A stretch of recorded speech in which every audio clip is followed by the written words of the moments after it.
shit with Devin. It's always that with Devin These Haney. B-side ass niggas. Huh? Yep. Nigga went to go do Hey, what yo. Sasaki said. B-side He did what motherfucker, yo. Sasaki said. The fuck? Speaking of which, make the fight. motherfucker, I was on No, go fight, go unify, go fight Barry. Who's Boost about to fight right now? Dean, tell me. You only saying this because you don't want him to fight Devin Haney, nigga. We know what you're boxing hacker. We know you. He can fight. You Devin don't too. want. You want Brian Norman Jr. to fight Boots so bad so we could get off Devin Haney ass. I know you, brother. It's okay. It's okay, and everybody in the chat knows. Let's see. You never know until you only talking about this fight because he called out Devin Haney. That's all. Men get in the ring. You never know. You outman today, hacker boxer. The Saudis keep trying to get me, bro. Y'all got the Saudis keep trying to get me because of my damn Turkey. oil money. No, it's Bill. It's probably you sound better now. You sound better. Hey, yo, I want y'all to understand. You notice how boxing hacker ain't even talk about Devin Haney. Y'all let me get in here. Y'all let me get in here. Let me get in. Please let me get in. Let him get in. So this is my thing about this, bro. Like, I don't want to talk. Like, it's fun. We had to put the nail in the coffin today, but now we really need to move forward with Brian Norman Jr. versus welterweights and shit. So I like to see him try to get them belts that Boots dropped. I think the fight that makes the most sense for him right now is the Devin Haney fight. Barrios is busy. Who else is busy? Barrios, Pacquiao. Who's the other person down there that he could be fighting? Anyway, they busy, bro. The other champion is busy. Devin is the only other name in the division right now that's worked. That they got a pretty good name. I think we should be pushing for Brian Norman versus Devin Haney, bro. Yeah, Devin Haney. Devin went over there. Yeah, I think that's a good Devin fight. Haney aborted that mission. He went to China for nothing. Devin Haney can't take that. Fight. I got Haney getting knocked out. Rolly's the other champion in the division, bro. I don't really fuck with Rolly. I don't think anybody should be fighting Rolly. He's the trashiest champion in boxing. I don't agree with you, man. I don't agree with you. We gotta put some respect on Rolly. He don't win today. Rolly's wrong, man. Rolly earned a little leeway. No, he didn't. Why didn't he? Just a little bit. Hell no, he didn't. Why didn't he, KO? Why didn't he? Because Tank already exposed that. Like, look, do you see? Oh, come on, man. AKO, you can't say that Rolly didn't. Like, just judging from him fighting Pitbull Cruz to when he fought Ryan, you can't say that he didn't make some improvements and get better. Here's what I say that he fought the perfect fucking fight. Here's what I'm telling y'all, bro. Here's what I'm saying, fam. Anybody that gets knocked out by Tank at 135, then get railroaded and ran over by Isak Pitbull Cruz at 140. Have the 76-year-old grandpa Ishmael Barroso almost stock his ass. Nigga, I'm not putting stock in that nigga, bro. He's trash, man. What's gonna happen? What you gonna say when he become a champion and get at 147 when he unified? He's gonna get elevated, right? He's gonna be a unification. It's gonna be a unification. It's gonna be the we got knocked out by Tank Davis Super Bowl, nigga. It don't matter. He's still gonna be a champion. Brian Norman Jr. walked through all them niggas. He'll beat up all of them, bro. I don't know. Yeah, I bet you he get caught with a punch. Look, Rolly got a punch his chance regardless. Bro, Brian Norman Jr. If he hit B. Norman clean, he might Jr. is gonna stop Rolly Romero inside of 5 rounds, bro. If he hit B. Norman clean, he might flush him. What about that? Mario Barrios is gonna get destroyed by Brian Norman, bro. Yo, KO, if Boots drops that title, Rolly gets elevated, right? Because Rolly, like y'all like, Rolly's gonna he'll get elevated, bro. Yes. I don't mind seeing that fight. Rolly's gonna be. Sorry about that, y'all. Rolly versus Norman. I like Rolly. I think. Devin might fuck around and give a turn if he fight B. Norman. Honestly speaking, I believe he was a killer after this last fight. I believe Devin is the weakest link at 147. I'm gonna say that. I'm gonna go on and really say it. You ain't by yourself. I'm with you with that. Devin Ryan are fucking not ready for 147. Count me in. I agree. Count me in. And I'm a big I'm a Devin fan. I'm just saying. I think he beats totally agree. I think Brian Norman's gonna be his toughest task, but I think he beats most of them. No, he's not.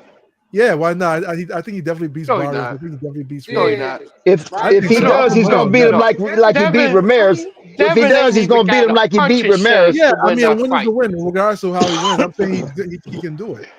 Devin don't even have a puncher's chance to win that fight, man. Come He's on. not a puncher. So Devin's chin is shattered, Boxer Hacker. His chin is shattered. He's scared to get hit in the chin. That nigga still seeing left hooks in his sleep, because yo. he got dropped. He having nightmares at night, yo. All he see is Ryan Garcia throwing that left hook, knocking his ass silly, yo. That's true. That's true. He won his last fight. Let's see what happens. See, you guys can't like. He ran his last fight. Work out. We'll see. He ran his last fight. I'll put money on a Barrios, a Devin versus Barrios any day, especially a Devin versus Rolly. I'll put money on that. Both of them definitely beating those guys. I think his toughest task is Brian Norman. But I still think he has the edge on Brian. No, why he don't go? I think his toughest task is Rolly because he can't punch. He can't get past Rolly. He can't knock Rolly out. I think Devin's better than Rolly. I think that's been. But Rolly can hit Devin. Wasn't on the list that I thought. Rolly is like a truck. You just look at the punching. And he throws a left hook too.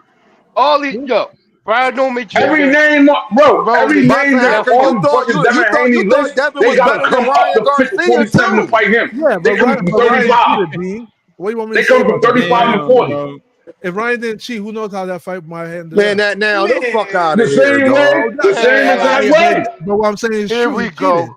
A cheat's a cheat. So Boxing Hacker, you know so much boxing. How do Devin Haney beat Brian Norman Jr.? It'll go the same way. It'll go the same way, Boxing Hacker. No, hold on, y'all. I want to ask Boxing Hacker this. Since you know so much boxing, how do Devin Haney beat Brian Norman Jr.? Break it down. Boxing skills and his footwork. That's how he beats him.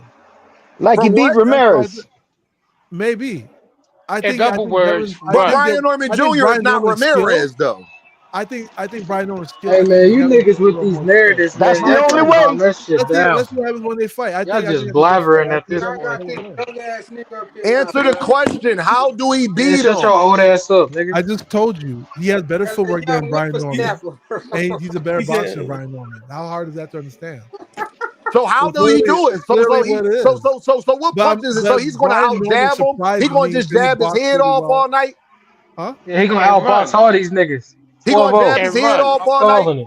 He going to run. No, I ain't going to front. Devin got outboxed Brian Norman. This nigga don't know boxing. He don't even know how Devin going to do it. He can't even tell you how he going to do it. I just told you. What do you want me to give this fight plan? You said footwork, nigga. Yes, footwork. Footwork ain't would all win a fight. What are we talking about? David Benavidez has been in the ring with like 4 straight people in a row that got better. Niggas ain't David. Them niggas ain't David Benavidez. David Benavidez has been in the ring with 4 straight people that got better footwork than him. Hey Hacker. So give me something other than footwork. Hey Hacker. Like Devin's footwork is amazing. Hey Hacker, you can't beat him. Hey Hacker, you can't win a fight kicking a nigga. You can't win a fight kicking a nigga. So get that footwork shit out of there, nigga. No, footwork, man, a lot in boxing, guys. Remember, Ramirez lost. We didn't say it don't, but that's all you brought up. We didn't say it don't, but that's all you brought up. How else do he beat him? I'll tell you. What are you talking about? Devin Haney has a better jab than Brian Norman too. Everybody up here know. Hold on. Everybody up here know one thing. That ball there with Jab B got. That ball there with Jab. Sucker for a left hook every time. For running when it comes to a Devin game, bro. It's cold for running around the ring. Say that again. Roll around the ring. That's what footwork is, bro.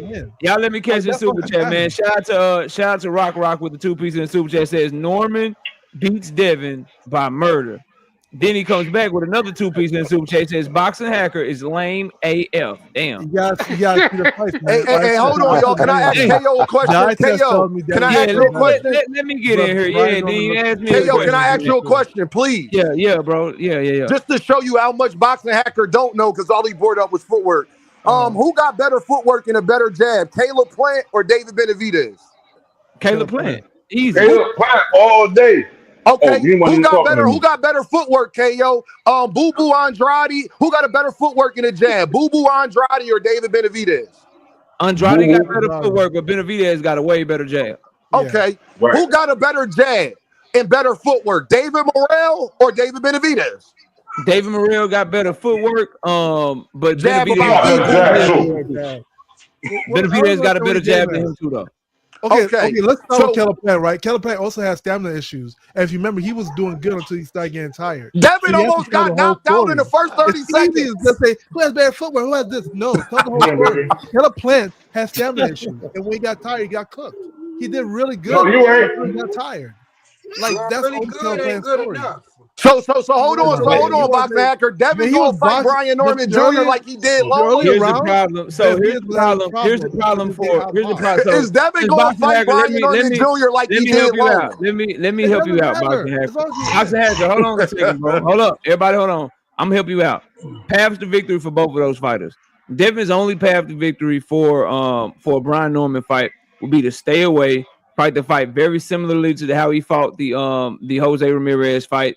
Try to make sure he keeps Brian Norman away from him for the first minute and a half, 2 minutes of the round, land a couple of jabs and get the hell out of there late in the round to make sure he's the one that's landing while Norman is not, and then try to win rounds that way. That's his only path to victory, bro. He can't stand and fight with him at any point in the fight. He can't fight in the pocket with him.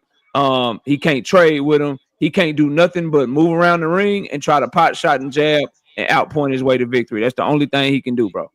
Like I said, let's see it. How he gonna do that if he can't stay out the way of a right hook, though? I think Devin wins that fight. I don't know.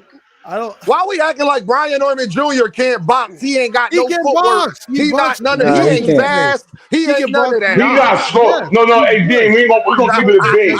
He Norman got slow feet. He got slow feet. And then you got a 1-2 with the fallout from the fight card that happened Cinco de Mayo weekend. I think the days of boxers getting credit for that type of shit that Devin and William Skull did that weekend, bro. I think those days are long gone, bro. I don't think niggas gonna get credit for that shit no more, dog. Man, that shit is over. They fucked it up. I think we about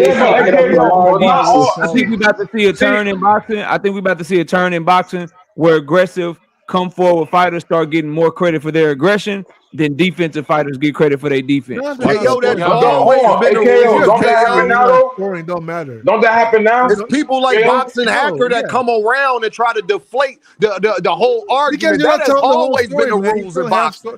Go look up the rules in boxing. That has always been the rules. The boxer that's moving forward with fucking aggression, that's the one who they gonna swing around to. That's how it's supposed to go. That's the rules of boxing. Of course. But here's the thing, y'all know. But it has to be effective aggression. You gotta land. Yeah, of course we know that, bro. But I'm saying that's literally the rules of boxing. And I don't know, and I'm gonna say this too, y'all. I don't know why as fight fans, bro, we acting like this will give us a better product, bro. I don't want to watch a nigga run around the ring and then throw a jab every 30 seconds, bro. Watch me jab. Like, y'all niggas watch me faint. Watch me jab. Watch me faint. It is what it is. There's an issue with that, though. Not all black fighters run like that. Yeah. Everybody don't run like that. That's not running. I don't know why. Devin's skull fucked it up for a lot of fighters. Wait. We can't shit on Dev like that. Dev ain't normally fight like that.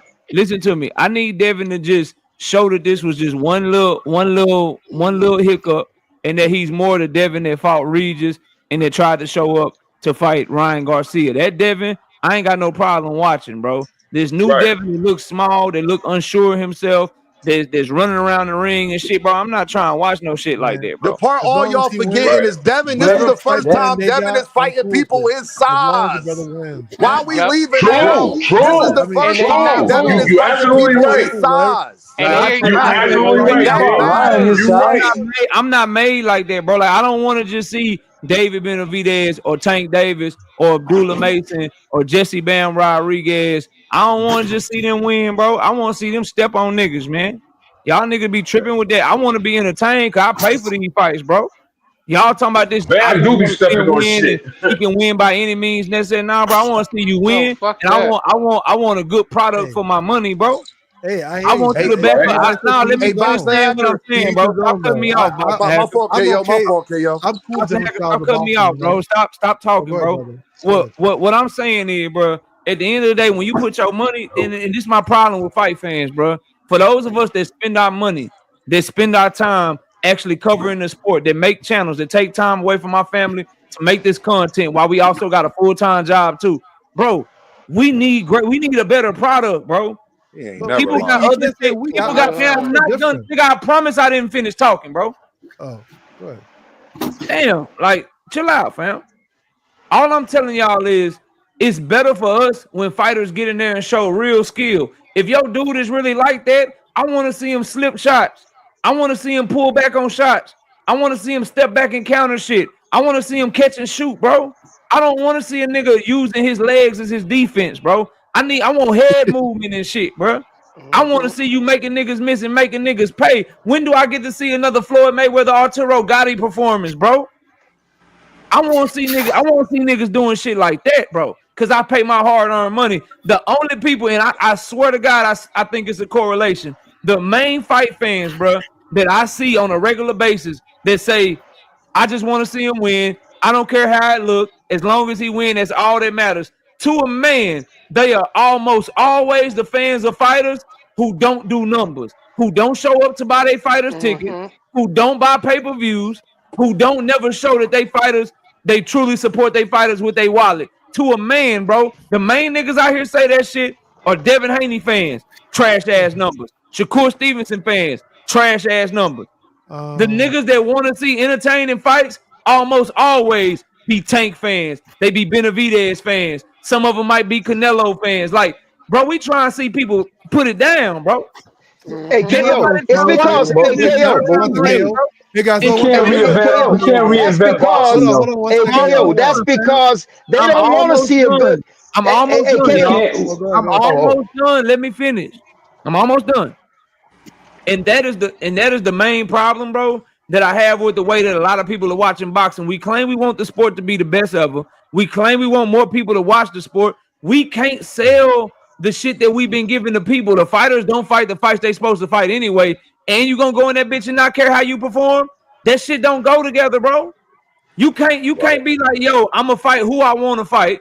I'm not gonna give you the fights that you want to that you want me to give you. Oh, and on top of that, I'm gonna go out here and I'm gonna fight how I want to fight. I'm not even gonna fight to entertain you. But buy my tickets though, buy my pay-per-views though. That shit don't go together, bro. And then the last thing, these niggas talk like killers, bro. It's not wrong of us to ask them to behave like it when they talk all the shit that they talk on social media, bro. So that's it. Can I respond to you, KO? Hey, that's the reason why, KO, is because they don't want to see a good fight. They want to see their fighter win. They don't want to see a good fight. They don't give a damn about that. All they want to do is see their fighter win. That's it. Hold on one second. So when it comes I just want to see good boxing. So when it comes to the conversation of, oh, they don't sell, remember one thing. Well, you're comparing them to who? Probably like a Tank Davis or a Canelo, right? But when you compare them to other fighters, all the other fighters, because Tank Davis and Canelo are pretty much like the golden boys of. I'm not comparing them to them. Well, generally speaking, I'm comparing them to fighters who right now in 2025 are on an upward trajectory compared to those fighters that are on a downward trajectory. And they are selling pretty deep well compared to them, right? No, they're not, bro. Undercards, bro. Devin Haney. They're on undercards, bro. Devin Haney hasn't had a live gate in over a year, bro. Devin Haney sells more than most fighters. He hasn't had a live gate in over a year, bro. Devin Haney's not selling fights. He's getting paid to fight. You talking about his career in general, right? He does. He's not selling fights. Devin Haney and Shakur not selling fights. Hold on. Respectfully, Devin Haney is still one of the top names in boxing. We're talking about. I gotta chill out. Devin Haney has not. Well, then Ryan Garcia is then. If that's He's still in demand, though. Anything since April of 2024, bro. He sold a lot at that time, right? But he's still in demand, though, KO. So is Ryan Garcia still in demand? Is he still one of the Yes, he is. Absolutely. Hold on, guys. Ryan Garcia is absolutely in demand. I just wanted to make sure we being consistent. Because if Devin Haney is still in demand, how come only one person bid on his fight with Sandor Martin, bro? That's a great question. Hey, let's not hey, that one person fucking bid on him and shit. And he's still getting paid millions to fight. Person will bid on your shit, bro. Wait, like I said before, when you compare those to people you just named to all the other fighters, they're doing really well. So let's kill that whole narrative. Oh, they don't fighting sell, in a tragic event. really well. Hold on, let's define They don't doing sell. well. Let's define doing well. So fighting across the world and not being able to fight in front of your fans, fighting on an undercard when you used to be a pay-per-view fighter, going from pay-per-view to free TV, fighting on the undercard of the nigga that cheated you, fighting on the undercard of niggas that ain't never even fought in the country that y'all fighting in, while you right around the corner from your hometown. That's doing good. Okay, interesting. I like that. Okay, interesting. Is that doing good? Because you're only talking about one fight. You understand one thing, KO? I was talking about the career of the fighters, right? Recently. You said they don't sell, right? I'm talking about the career. And Shakur was about to do his fight. Let's not forget he was about to fight Joe Cordina in Saudi Arabia too. Let me just talk. So his trajectory was Joe Cordina in Saudi Arabia, Floyd Schofield in Saudi Arabia, Williams Zepeda on the undercard. Turkey pays a lot up front, so that's a different conversation. We know that. But before that, these guys were selling. They were popular fighters. We talk about these fighters. What are we talking about? Like, you mean when they was with Bob? When he was with Bob, he was selling. Yes. Okay, I just wanted to put that out. When he fought one time in New Jersey, he put 10,000 people in the stadium. Then he fought again in New Jersey. He put 8,000 people in the stadium. Then he went from fighting on Saturdays to fighting on Thursday nights. Like, bro. Okay. Like this, I'm not making this shit up, fam. And what about fighting on Thursday ain't good. And what about Devin? See how that works? What about that nigga? That fight was put on Thursday for a reason, though. Talk about Devin. Pay-per-view with Loma. Because they ain't pay-per-view stars. That's why. Talk about Devin. Pay-per-view with Loma. Most boxers ain't pay-per-view stars. That don't mean you're not a big name. Hold on. Let's talk about Devin. Pay-per-view with Lomachenko, Las Vegas. On Thursdays. Pay-per-view with Ryan Garcia, New York City. Yeah. Undercard Ryan Garcia, where they don't even have a live gate. New York City. Next fight in Saudi Arabia, more than likely on the undercard across the world. Where it's saying boxing hacker, you don't go to fights, but you couldn't even go to the fight if you wanted to. It's not. First off, how you know his next fight not going to be an undercard? It's a stacked card. It's a stacked event. That means everybody on that card, in the main part of the card, can have their own. Is this another one of those February 22nd Riyadh season stack cards? Right? Yeah, this is going to be the best card of 2026, 2025. This is going to be this the card of the millennium this time. That's what this one is. Anyway, so also when it comes to this one here gonna be the card of the. This one here gonna be the card of the millennium, bro. No, let me just talk. This here gonna be the one where they get credit for how well the fight does, sir. When it comes to this whole thing, we need a better product. Stop bringing up different rules. That ain't never been a rule in boxing, but we gonna make it one. When it comes to this whole question about we need like it's a stack card, Floyd and Oscar undercard boxing hacker. Wait. When it comes to the who was on Floyd and Pac-Man undercard? Yo, can I talk? What in the world? No, nigga, shut up. You talk too goddamn much, you ain't saying nothing. Listen, when it comes to this whole thing, we need a better product, blah, blah, blah. That's your opinion. That's a lot of people's opinion. However, no, that's not our opinion. It's an opinion. That's what Turkey said. That's his opinion too. He's paying for it, so it's not an opinion. He can make it a fact. You know whose opinion it is. It's the opinion of everybody. It's the opinion of everybody in the world that made boxing like the 17th or 8th. No, bro, let me finish. It is the opinion of everybody in the world that made boxing like the 17th or 18th most popular sport. The place that boxing is to the world public shows that a better product is needed because it's not nearly as popular as a lot of other sports with a better product. That's not an opinion. That's a factual statement, bro. That's the opinion. Yes. Absolutely. So no, it's not an opinion how popular boxing is. No, it's not. You said that elevated sport. That's their opinion as well. Boxing hacker, is boxing more popular than football? Boxing hacker, can I ask you a question? Is boxing more popular than football? Boxing hacker, I see you later, bro. You're not gonna ruin the last 3 minutes. You was about to say no, so there ain't no opinion, nigga. Thank you. You're not gonna ruin the last 3 minutes of my show, bro. Yo, KO, I'm out, my guy. I'll holler at you, bro. The point I'm trying to make to everybody on the show, bro, is boxing needs a better product because boxing has a lot of stuff to compete with, and people pay a lot of attention to a lot of other shit, bro.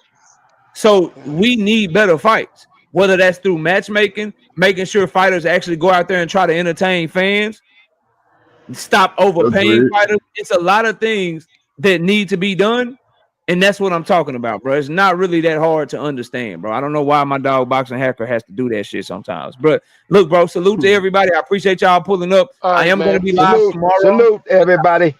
I will be live Salute. tomorrow. Salute. I was not live on since I was not able to make the live show on Monday. I will be live tomorrow. So everybody, please come by. Check out the live stream tomorrow. We're gonna be cooking. Shout out to Miss KO. Shout out to everybody that pulled up. Shout out to everybody in the building. Everybody that dropped super chats. I appreciate y'all. We will catch y'all on the next one. Everybody have a great night, and I'll see y'all tomorrow afternoon, probably around 3 p.m. Turn on your notifications. Subscribe to the channel so you know when we go live, man. I see y'all soon. We out of here. Peace, man.